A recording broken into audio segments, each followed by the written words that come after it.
Jules Panetier est un militant du mouvement social. C'est aussi un journaliste d'opinion. Il est le fondateur du journal Le Point, spécialisé dans les luttes sociales et dont le siège est à Montpellier. Ce média représente 20 000 abonnés sur la toile et des tirages papier jusqu'à 5 000 exemplaires. Le journaliste est poursuivi en justice pour dissimulation du visage. Il lui est reproché de s'être protégé avec un masque lors de la couverture de cette manifestation des Gilets jaunes en novembre 2019.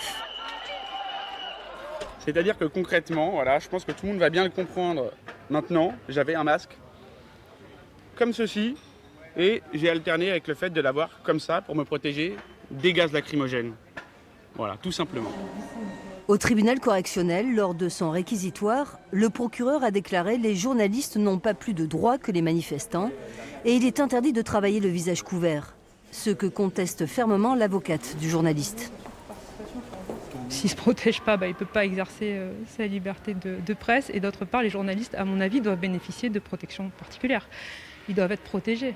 Il faut leur garantir une protection pour pouvoir justement, dans une société démocratique, permettre l'expression publique et contradictoire. Quand on a une recrudescence des blessures par LBD, mais aussi par gaz lacrymogène, en fait, il faut défendre le droit de porter des équipements de protection pour toute la population, journalistes y compris. Lors de ces manifestations, la plupart des journalistes portent un masque de protection pour une raison évidente. Toute la presse pourrait donc être convoquée devant la justice pour le même chef d'inculpation. Seul à la barre, Jules Panetier pointe cette différence de traitement.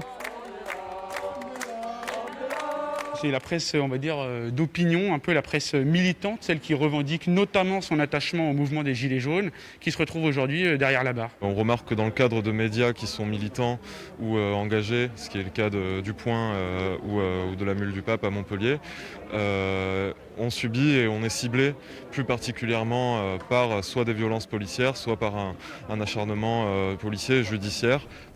Selon Michel Moati, sociologue des médias, la liberté d'informer se défend au quotidien depuis le tout début de l'histoire du journalisme. Je m'insurge contre l'idée qu'on serait entré dans une sorte de dictature. Je pense que c'est faux. On n'est pas en Russie, on n'est pas en Biélorussie, on n'est pas sous l'Argentine des généraux, on n'est pas sous le régime de Pinochet. On est dans un régime libéral qui se défend comme se défend la Ve République depuis le début. Même si, en effet, quand il y a un jeune journaliste, quelles que soient ses opinions, qui est traîné devant un tribunal, on a tous le devoir et le droit d'être inquiet. Le procureur a requis une amende de 1 500 € pour dissimulation du visage. Le délibéré sera rendu le 14 octobre prochain.